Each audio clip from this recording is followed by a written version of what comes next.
Good morning. This is Newsline. My name is Sonali Wanigabaduge. We have with us in our studios a very special guest. He is a prolific writer in Hindi, Marathi and Urdu and has composed over 500 compositions in Hindi and Urdu with equal command, portraying the various shades of human emotions spanning over a broad spectrum of subjects such as philosophy, religion and current affairs. He is also a sixth generation spiritual leader. I'm so pleased to welcome to our Newsfirst studios in Colombo, Swami Dnyanraj Manik Prabhu Maharaj. Good morning and welcome to the show. Vanakkam. And thank you so much for being here with us. It's my pleasure. This is your first visit to Sri Lanka, Yeah, it's my first visit to Sri Lanka. And when I was a child, when I was studying geography, I would wonder why this is called Sri Lanka, because Australia is not called Sri Australia. Right. Or America is not called Sri America. UK is not called Sri UK. Even India is not called Sri India or Sri Bharat. But Sri Lanka is called Sri Lanka. The Shri prefix to this name of this nation. The idea of Shri is prosperity, glory, beauty. All these things mean Shri. And that prefix, after coming here, and seeing this country and its beautiful people and the beautiful landscape and the cleanliness and the affectionate people of Sri Lanka, I have come to the conclusion that prefix Shri is very apt for Sri Lanka. All right. Swamiji, you practice a philosophy named Advaita Vedanta, which has its roots in Hinduism. Yeah. Could you explain and elaborate on this philosophy? Advaita philosophy. Actually, this Advaita philosophy has come down from the Upanishads, right from the ancient ages. Shankaracharya expounded it through his literature, through his commentaries, through his bhashyams and all that. And it is popularly associated with Shankaracharya. But it is not, it didn't begin with Shankaracharya. It has been from the ancient times in the Vedas, this Advaita philosophy has been there. Right. In the Rig Veda, there is a famous saying, where the rishis say that ekam sat vipra bahudha vadanti.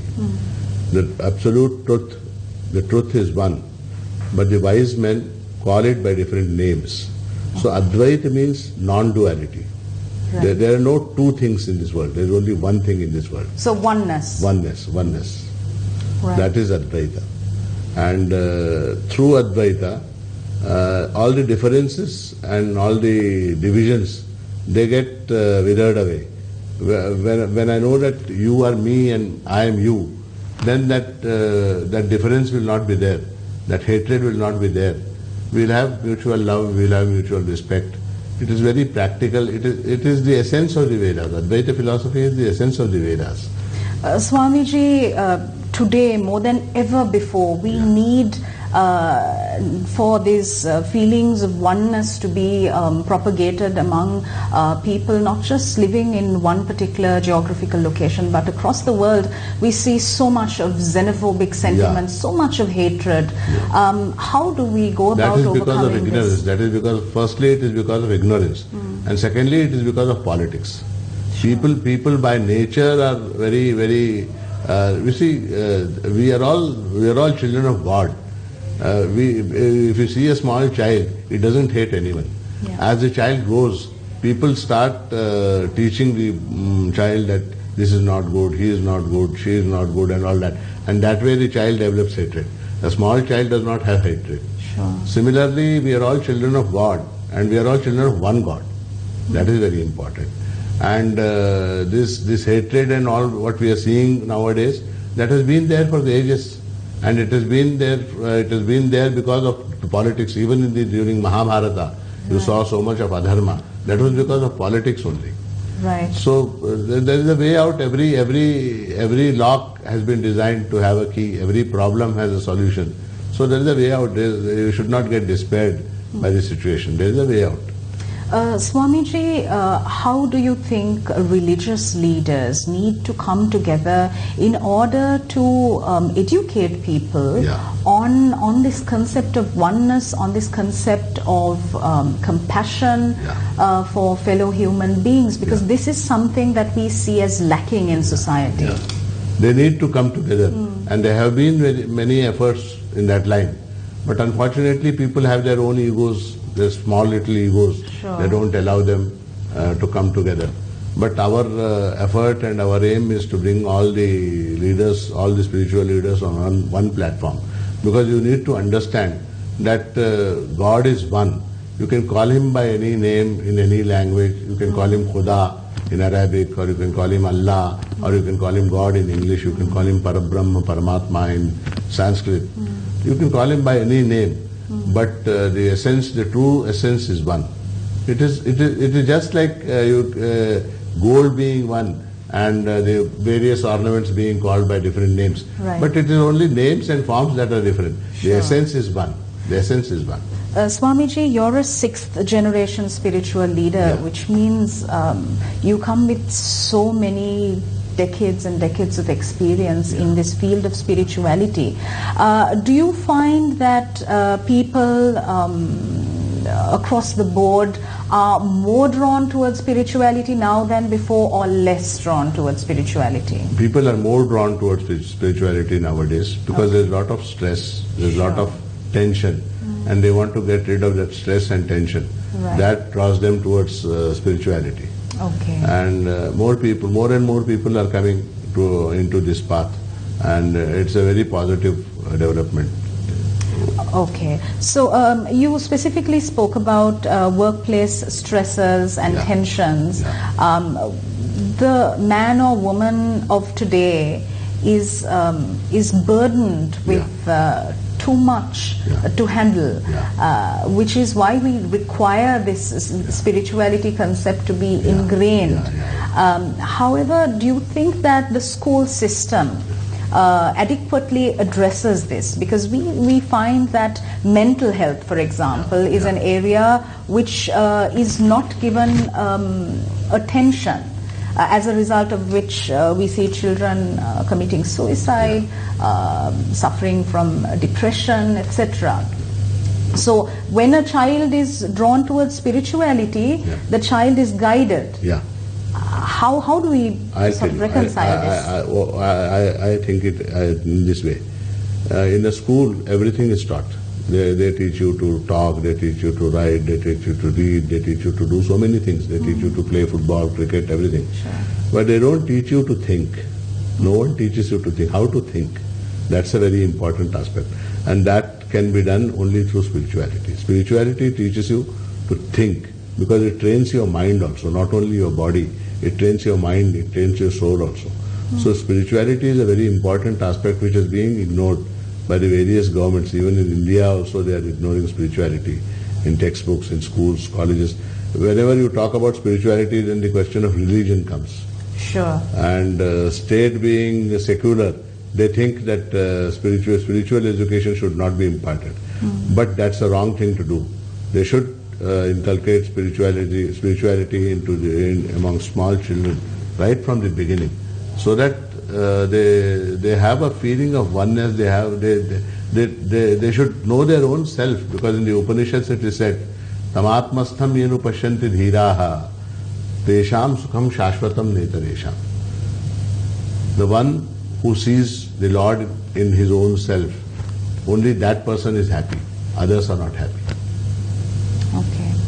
Swamiji, another aspect that we see in society is that we sort of ignore perpetrators of crimes. For example, if we visit a prison in a city, we find that these people have been sort of segregated from society and shunned and outcast, and no real efforts are being taken to rehabilitate them in the holistic sense of the word.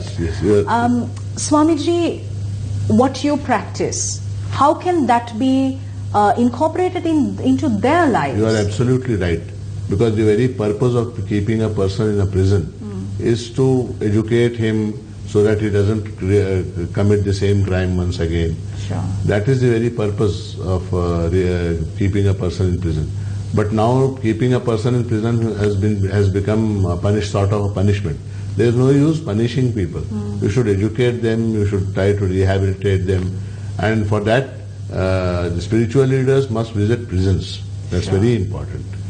Because once if they go to the prisons and talk to the inmates who are there, I think there'll be some definite positive development, and they'll repent for what they have done. That sense of repentance has to be inculcated among the inmates of the prison. That's called paschatapam in Sanskrit. You should seek forgiveness from the Lord for what you have done. And to do that, I think spiritual leaders should visit the prisons regularly, on a regular basis, and the government should encourage it. Unfortunately, the governments in our subcontinent, they are not encouraging such things. Swamiji, in your opinion, what role must a government play in also identifying spirituality as an important and pivotal aspect in governance itself? Because they say mens sana in corpore sano, a healthy mind in a healthy body. So in order to have a healthy mind, you need aspects such as spirituality. So what role must the government play in maybe engaging spiritual leaders more in aspects of governance? Yeah, they should include the spiritual leaders in aspects of government. But I think it should be on an advisory level. Spiritual leaders should not get into politics. Absolutely. Unfortunately, what is happening is they are getting into politics. From the early Vedic days also, we had these Raj Gurus and Raj Rishis who used to advise the king on various aspects. Okay. But nowadays what is happening is the spiritual gurus themselves are getting into politics. Right. That's not right. They should not get into politics. They should advise the government on what is right and what is wrong. Their role should be limited to that aspect only. Sure. I'm actually glad you brought in that aspect, because we see this happening, and we see that sometimes people develop a certain mistrust about certain sects of spiritual leaders because of their involvement in politics, directly or indirectly. So how do you reconcile between those? A true seeker who is deep into spirituality, he won't do all these things. Only the shallow-minded people, some of them do it. But these type of people are there in every field of life. Sure. You cannot only blame the spiritual sector for it. Sure. Because every walk of life, there are people. In politics also there are black sheep. In media also there are black sheep, if I may say so. And in politics, in sports, everywhere there are corrupt people, there are black sheep everywhere. But you cannot blame the entire community for it. Right, of course. Let's talk a bit more about the Advaita Vedanta philosophy. In the pragmatic sense of the word, how does one go about following this philosophy? If you could just take us through certain aspects. I'll give you a small example. Dvaita means difference or division. Advaita means there is no difference at all, there is no division at all. Okay. All the religions in the world, they believe in the Dvaita philosophy. All the religions except a segment of the Hinduism. Right. They all believe in Dvaita philosophy. Dvaita philosophy is God is someone different who is sitting in the heavens and he is ruling over the world, and sort of a king ruling over a continent or a country like that. But Dvaita philosophy, in Dvaita philosophy they say, we don't want to become sugar, we want to eat sugar. In Advaita philosophy what is said is, we have to become God. Actually you don't need to become God, you have to realize that you are God yourself. That is the essence of Advaita philosophy. And Advaita philosophy gives the example of eating sugar. You see, until and unless you eat sugar and that sugar dissolves into your system, you won't get that bliss, you won't get that joy, you won't get the happiness. Right. So Advaita philosophy sees God as the consciousness that pervades our body. Sure. The consciousness in our body is nothing else but God, because Prajnanam Brahma, this is what the Vedas have proclaimed. The consciousness itself is God. So all this body, which is, you see, a corpse is there. There's a dead body and there's a living person. What is the difference between a corpse and a living person? The living person can eat, he can smell, he can talk, he can walk, he can smile, he can cry. He can do everything. That is because of his consciousness. It is like electricity. It is like electricity. Electricity pervading a bulb. Right. So this body is like a bulb, and the electricity is that spark that illumines this body which is already dead. This is a dead body, but that spark is there, and that because of that spark I can talk to you. Because of the spark you can listen to me, you can smile, you can cry, you can eat, you can sleep, you can get up, you can play, you can do everything. Every activity is dependent on the spark, and that spark is God. That is what is said in the Advaita philosophy. And that is yourself. That is your inner essence. That is your inner. Without that you cannot be. Right.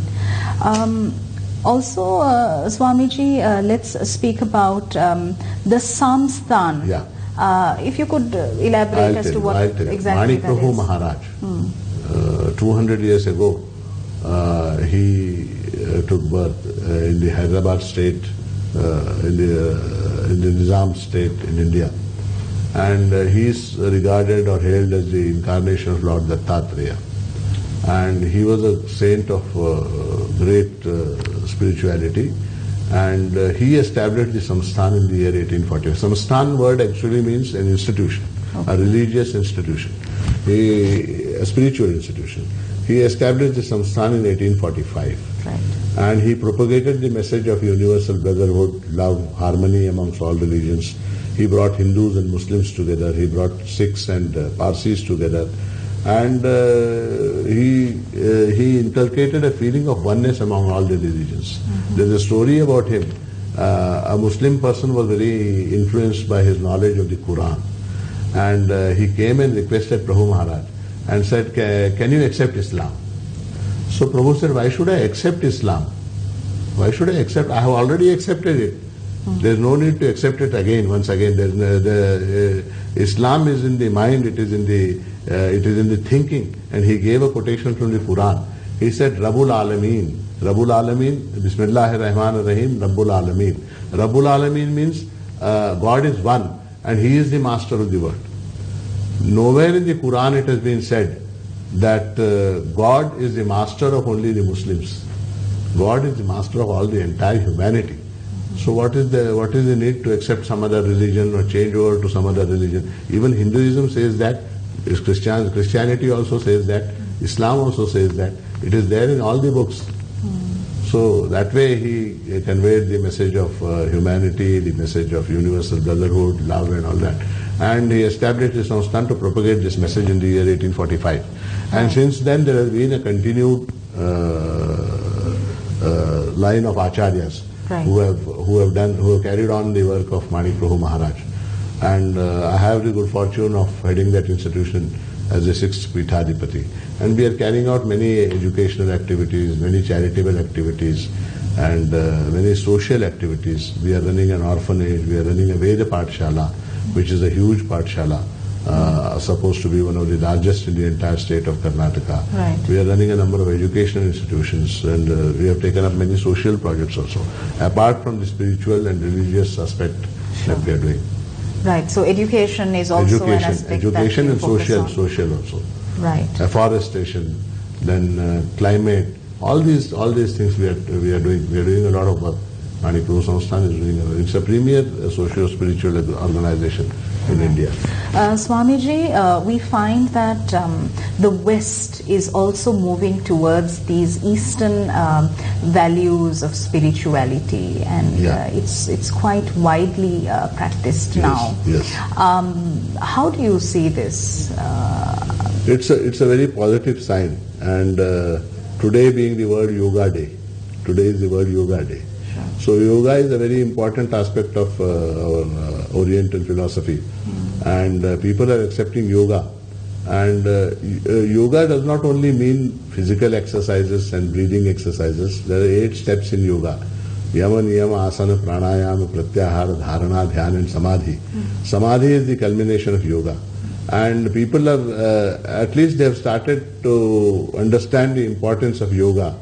And that's a very positive sign. And through yoga, if the Western people can come to India and take the knowledge of the Vedas and Upanishads, I would be very happy to see people practicing Advaita Vedanta in the West also. People are already practicing Advaita Vedanta. Right. Okay. Swamiji, I'd also like to bring your attention back to this concept of hatred and xenophobic sentiment that is pervading much of the world, especially in the West, in countries like the United States of America, for example. We see so much of hatred and extremism, which has now become a threat to world peace. Yes. As a spiritual leader, what message do you think we as human beings, we as a society need to be mindful of? What are we doing wrong? The first thing, basic thing that we are doing wrong is we are not trying to understand what is our true nature. Our true nature is consciousness. Every being in the world, every human being is endowed with a consciousness. If we understand consciousness is one. The consciousness pervading my body is the same as the consciousness pervading your body. So if you understand that, I won't have any hatred towards you. But what I see myself only as my body. That is the problem. If I see myself as only my body, then there will be a hatred, there will be a difference of color, then there is language, then there is religion, then there is caste, then there is so many things, so many nationalities, so many things. But the consciousness that pervades all the bodies, not only the human bodies, but the animals and plants and everything. So that consciousness is one. That has to be understood. Swamiji, so how do we, in order to solve this age-old issue of hatred, of racism, how do we sort of break it down, in your opinion? I mean, if consciousness is what we need to be mindful of, then where should it start? Is it from home or is it from school? Who should we educate in order to ensure that society is rid of this hatred? It should start simultaneously at home also, at school also. Actually, the parents should educate their children first. Then the schools also should inculcate this feeling. And the reading of scriptures is very important. What is happening is, even in other Hinduism also, and even in other religions, people don't read scriptures. Sure. If you be a true Muslim or a true Christian or a true Hindu, you won't hate anyone.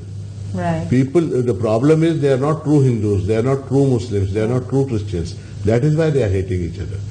If you are a true Buddhist, if you are a true Hindu, if you are a true Christian, you won't hate anyone, because Bible doesn't teach to hate. Sure. It says love thy neighbor.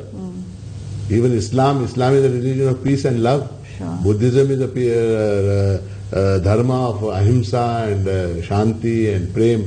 And all the religions in the world, they teach the same thing. I give an example. Of a cricket field. In a cricket match, there are about 9 fielders. Right. There are 9 fielders. A bowler and the wicket keeper, if you leave them, there will be 9 fielders. If they are placed on the boundary line, the difference between each fielder is much more. As and when they close in, the difference gets reduced. Then again the captain calls them to close in. The difference is much reduced. Then again when they come onto the pitch, there is no difference at all. If you follow your own religion, in the true sense of it, you will not hate anyone. The problem is people don't follow their own religion, they just hate others. Sure. So people need to follow their own religion, therefore people need to follow their own philosophy with the true sense of it. And also, Swamiji, we find that there's a lot of misinterpretation of religion.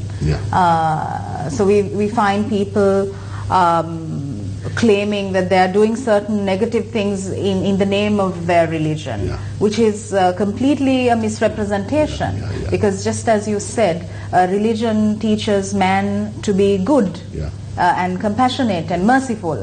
However, this misinterpretation of spiritual texts is a huge issue that we face. Actually, man is an animal. He is an animal. Religion has converted him into man. Actually, he is an animal. But religion has converted him into man. And, by providing the guidance. And these people who are misrepresenting religion, they are all uneducated people. They are not educated in the true sense. Because to be a guru, you have to be a shishya first. You have to be a disciple first. And you have to study under the guidance of a competent guru for a stretch of time, for a long time.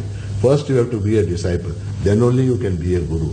And nowadays gurus are mushrooming all over. Every day you find a new guru who is commenting on religion. I don't think that that's right. You should first study the scriptures. You should first study the scriptures. You should undergo training under a spiritual master. And then only you can be a guru. The word guru itself means Vrinati Atma Tattvam Upadishati Ti Guruhu. Guru is one who imparts self-knowledge. So the guru has to himself take that self-knowledge from his guru. So that is missing. Unfortunately, that is missing, and people are attracted towards people who can do miracles and who can do all sorts of things, all sorts of jugglery, and people get attracted towards all those things. Swamiji, in order to live a holistic, fulfilling and content life in the modern world, what does a person need to inculcate? Firstly, you must understand that there is no end to your desires. Sure. There is no end to it. And our society is becoming consumerist day and day. There are so many advertisements. A small toothpaste, there will be about 100 varieties. A small soap, there will be about 200 varieties. Mobile phone, there will be about 500 varieties. Sure. And people get attracted to these things. But actually, these things don't give you happiness. The happiness has to be sought within. It doesn't come from objects of the world. Because the objects of the world, they don't have happiness in it. You buy any product from the market, and there will be labeled protein 6% and carbohydrate 12%, sugar 2%, and happiness 0.6%. It is not written. Happiness is not there in the object. Sure. Happiness is a state of mind that you have to inculcate from within. Sure. Because when you go to sleep, in deep sleep, you don't have any objects, but you get happiness. From where does that happiness come? That is your inbuilt happiness. That is your Atmananda that is there. So you need to understand that objects of the world cannot give you happiness. They can never give you happiness. Suppose I buy a car today. Tomorrow I would like to buy some other car, some other model, some other better model, some other better model. And it is endless. It is endless. You go on purchasing things, and the next day you will find your neighbor has a better thing, and you go, that happiness comes to an end as soon as you know that someone else has a better thing. So this consumerism is spoiling our thinking and and that is the main reason of the stress also. Stress and tension is coming because of consumerism. I want to be better than someone else. I want to be better than my neighbor. I want to be better than my family members. And that race, and you see the race horses, and they are sweating and running and running and running. They don't have peace. They don't have any happiness. They don't have any shanti. So it is bound to happen in consumerist society. For that you should settle down, sit down quietly, think over. Okay, what is the nature of happiness? Nature of happiness is inside. It is not outside. So seek happiness within and not without. Yes. Swamiji, your final words for the Sri Lankans watching us now on live TV across TV1. My final question to you, are you hopeful for humankind? I am hopeful. Because there have been so many attempts in the past also to eradicate and to finish this religious hatred and all that. And they have been successful. There have been great spiritual masters who have been successful. And that line is continuing, and that work is continuing. And I hope people will understand. Ultimately they have to understand. They don't have any other choice. Otherwise they'll go into stress and depression and all sorts of things. And I wish the people of Sri Lanka all the very best in material happiness and spiritual bliss. And what I find after coming to Sri Lanka, I find people are more interested in spirituality. And the best thing that I saw after coming to Colombo is Buddha everywhere. Buddha is an apostle of peace, love, and I could see the statues of Buddha everywhere. And I am hopeful, and I am sure Sri Lanka is going to prosper, not only materially, but spiritually also. Sri Lanka will prosper. It has been prospering, and for the last 8 or 10 years, what I am seeing is your progress has been very fast. If I may say so, it has been faster than India. Swamiji, thank you very much for My your pleasure. presence so here much. today. And I convey the blessings of Manik Prabhu Maharaj to all the people of Sri Lanka. Thank you very much. Swami Dnyanraj Manik Prabhu Maharaj joining us on Newsline. Thanks for watching. We'll see you again tomorrow.